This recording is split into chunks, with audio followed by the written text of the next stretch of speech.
The United Kingdom is staring at an inundation it can no longer control. In January 2024, an onslaught of extreme weather pushed the nation's defenses to the absolute edge of failure. Rivers that defined the country's landscape became agents of destruction, surging to their highest levels in a generation.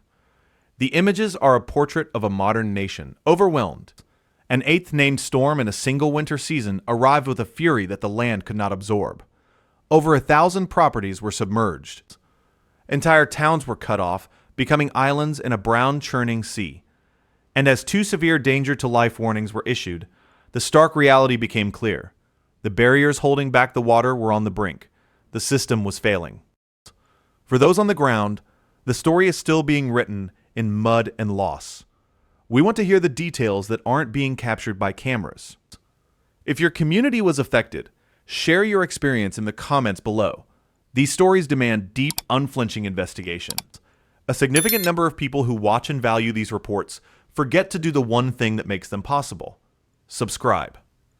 This is not just a button. It is a lifeline for this work. It ensures these critical reports continue and reach everyone who needs to see the truth. It is the single most important way to support this channel. Please, do it now, so you never miss another investigation. Let's begin. But here's the detail that tells the real story. The British government has a plan.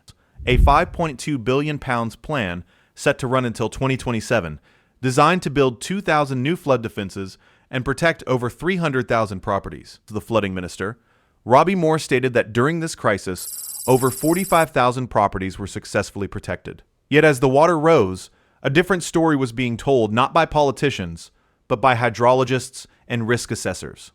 They pointed to a gaping chasm between the funding promised and the escalating reality of climate change. The Association of British Insurers had already warned that investment needed to increase by a third just to keep pace. Paul Leinster, the former chief executive of the Environment Agency itself, put it bluntly: the funding profile from government has flatlined in real terms, but climate change isn't flatlining. The impacts are increasing. While officials celebrated the homes that were saved, 5.7 million properties in England remained at risk. 1 in every 6, the United Kingdom was spending billions, yet it was still losing the race. This is how it happened. The crisis of January 2024 did not begin with Storm Henk. It began months earlier.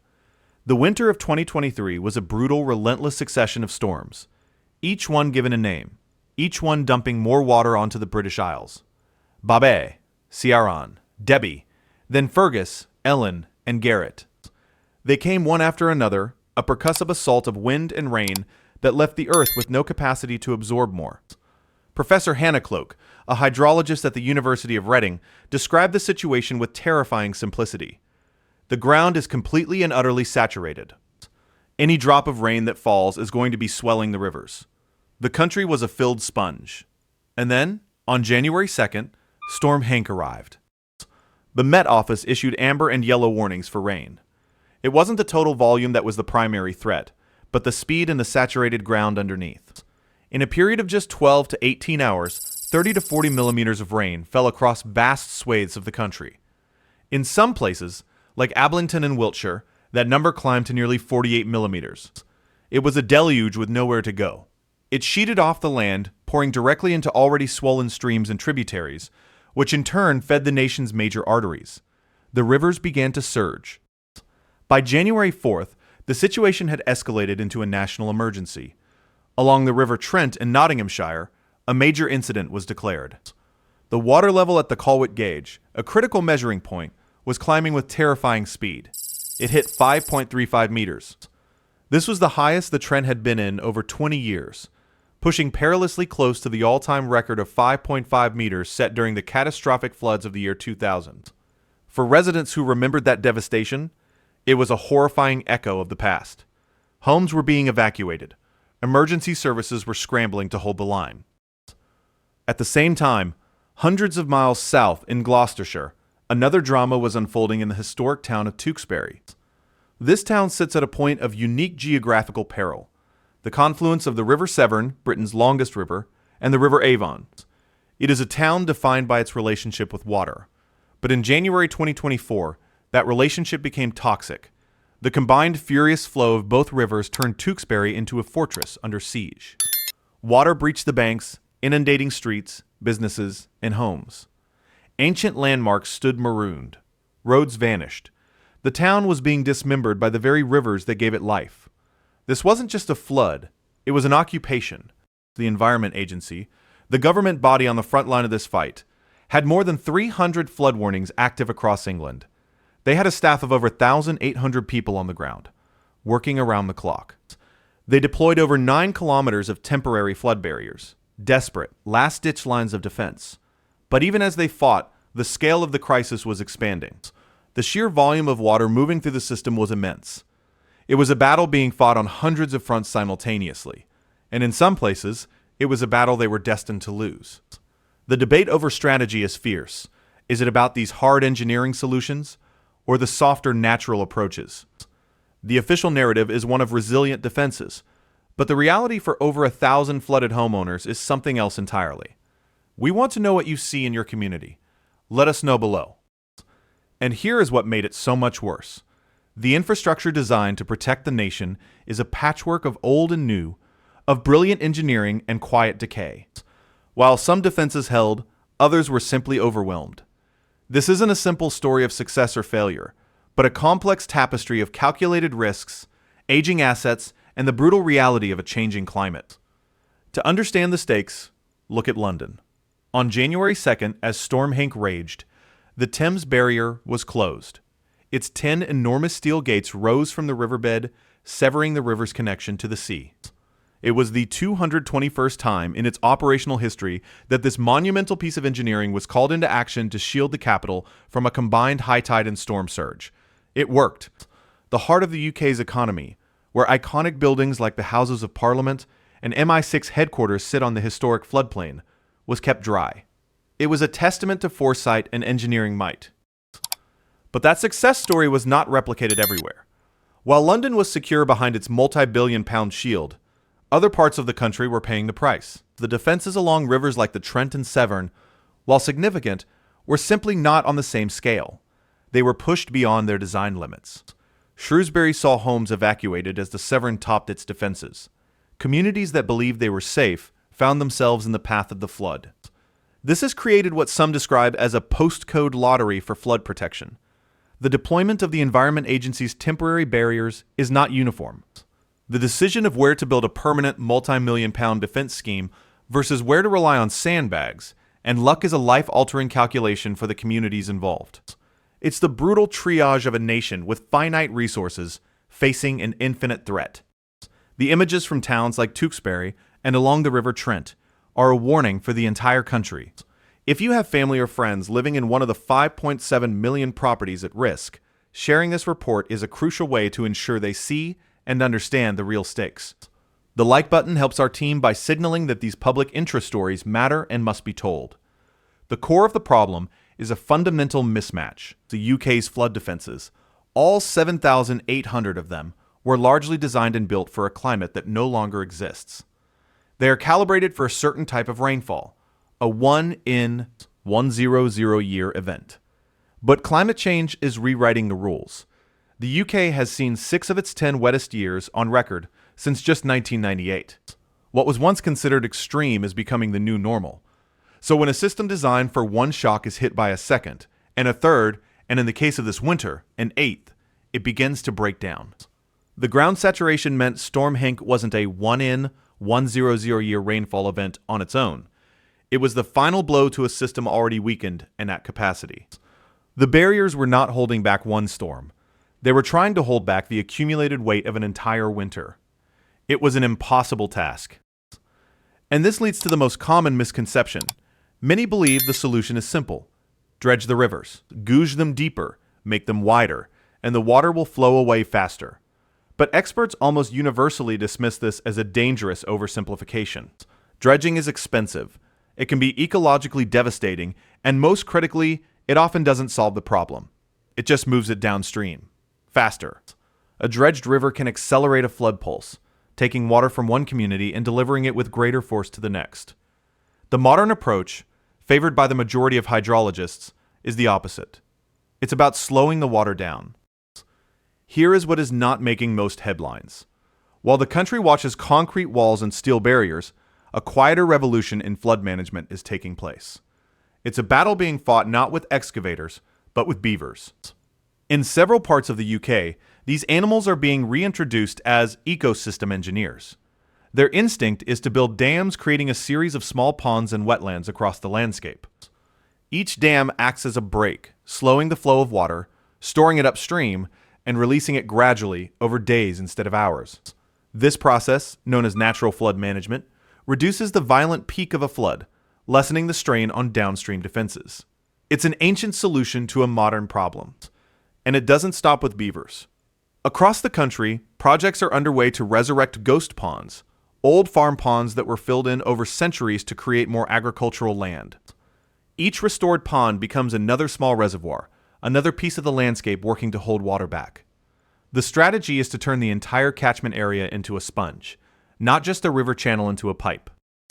We're about to discuss the £5 billion question and where that money is really going. I know, I'm mentioning this again, but our analytics tell me it's necessary. A huge percentage of our viewers, people who watch every single report, are not subscribed. Please, for the sake of independent journalism that holds power to account, just click the subscribe button. It is painless, I promise. Unlike the reality we are covering, this two-pronged approach, hard engineering and soft natural management, is the UK's official strategy. But the criticism is that it's being implemented too slowly and with too little funding to make a difference against the accelerating pace of the climate crisis.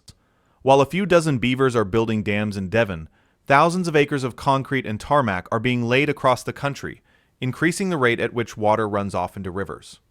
It's a race between restoration and development, between slowing the water and speeding it up. Right now, development is winning. Here is what was happening on the ground. For the families inside the more than 1,000 properties that flooded, the debate over policy was meaningless. Their reality was the smell of damp, the loss of irreplaceable possessions, and the cold, grinding work of recovery. In places like Olney Island in Gloucester, residents were urged to evacuate as the Severn continued to rise, even days after the storm had passed.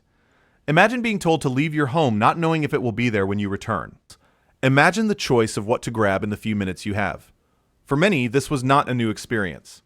These communities are on the front lines, and they live with a constant low-level anxiety that the river will one day reclaim its floodplain. The human cost was not just in property. During Storm Garrett, which preceded Henk, a woman in her 50s died after a tree fell on her car in Dorset. During Storm Henk itself, another man was killed when a tree, its roots loosened by the saturated soil, fell on his car in Gloucestershire. An 80-year-old man died in a single-vehicle crash during the flooding, also in Gloucestershire. These are not statistics. They're the sharp, brutal endpoint of an environmental crisis. The economic cost is staggering. The average annual cost of flooding in the UK is already over £1 billion. The 2007 floods alone cost the economy over £3.2 billion, and this cost is not borne equally. A 2023 analysis revealed that half of the areas most at risk of flooding are in England's most deprived neighborhoods. These are communities with the fewest resources to recover, trapped in a cycle of flood, repair, and repeat. And it wasn't just homes. The National Farmers Union reported that thousands of acres of productive farmland were underwater, a silent, devastating blow to food production and the livelihoods of farmers who feel they have been sacrificed to protect urban centers. In one instance, a Severn Trent water treatment works was completely flooded, and the only thing maintaining the drinking water supply to the surrounding area was a fleet of tankers, working night and day, a 21st century nation relying on trucks to deliver its water. This crisis has triggered an inevitable and fierce political debate. The chair of the Environment Agency, Sir Philip Dilley, was forced to defend his organization's record. He pointed to the thousands of properties protected, but delivered a stark message about the future. "We are getting extremes," he stated. "We have to have a realistic conversation. You can't flood protect the whole of England." This is the heart of the new reality. John Curtin, a former high-ranking EA official, said it even more plainly in 2022. "We need to be much more transparent with the public that we are not going to be able to protect everybody. The age of total protection is over. The era of difficult choices has begun." This forces an almost unthinkable question. Who gets saved, and who is left to the mercy of the river? The investment of that £5.2 billion becomes a matter of life and death, of prosperity and ruin. Every pound spent on a concrete wall in one town is a pound not spent on rewilding a floodplain in another, and it raises profound questions about the very landscape of Britain. For centuries, the nation has built on its floodplains. They are flat, fertile, and convenient, but they are also the river's territory. The Thames Barrier exists because London is built on a floodplain. The future of that barrier encapsulates the UK's entire dilemma. Designed to be effective until 2030, its life has been extended to 2070 through maintenance and upgrades. But it is being closed more and more frequently, far more than its designers ever anticipated. Plans are already being drawn up for its eventual replacement, a project that could cost tens of billions of pounds. How can a country afford to build a new Thames Barrier while also protecting every other vulnerable town and city? The answer, as Sir Philip Dilley admitted, is that it can't. And as we arrive at the final, unresolved threat, a last request. If this report has given you a new and vital perspective on this national crisis, and you feel this work is important, please consider subscribing. It is the definitive and most powerful way to ensure more of these stories get told. I know I've mentioned it before, but our channel's growth is entirely dependent on it. It seems a lot of you who love our videos just plain forget. It's okay, but maybe not this time. Thank you. So the immediate danger from Storm Henk may have peaked, but the crisis is far from over. As of January 8th, hundreds of flood warnings remained in place. River levels were still dangerously high, and another band of rain was already moving in from the Atlantic, threatening to extend the misery in reflood areas just beginning to dry out. The ground remains saturated. The system has no resilience left. The question now is not merely about the next storm. It is about a fundamental reevaluation of Britain's relationship with water. It is a question of managed retreat, of giving land back to the rivers, of deciding which communities are viable in a future of rising seas and more intense rainfall. It is a conversation about beavers and concrete, about personal responsibility and state protection, about agriculture and urban development. The government says its plan is robust and that over 45,000 properties were protected. Critics and scientists say the funding is a fraction of what is needed, and that climate change is outrunning the political will to act. And while the debate rages in Parliament and in the media, the rivers keep flowing. The water level on the Trent is still elevated. The ground in Tewkesbury is still sodden. And the next low-pressure system is already beginning to spin in the vast expanse of the North Atlantic, a silent gathering threat, ready to test the weary defenses once more.